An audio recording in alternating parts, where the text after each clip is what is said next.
এটা হচ্ছে বিবাহ লাইন।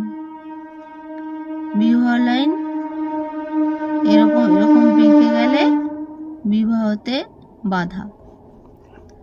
আর যদি এরকম থাকে সোজা ডিপ হয় তাহলে জাতকে তাড়াতাড়ি বিয়ে হয়, জাতক কি জাতিকা।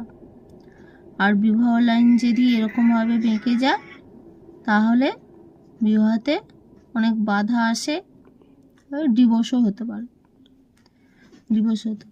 আর এই ক্ষুদ্র ক্ষুদ্র যদি লাইন থাকে এইগুলো প্রেমের লাইন। ক্ষুদ্র ক্ষুদ্র যে যটা প্রেম করে তার এইগুলো লাইন থাকে। আর মেন যেই লাইনটা ডিপ থাকে সেটা বিবাহ লাইন। বিবাহ লাইন এইটা কোনো সময় যদি বেঁকে যায় আয়ু শিরোলেখার কাছে আসে তাহলে এটা খুব খারাপ।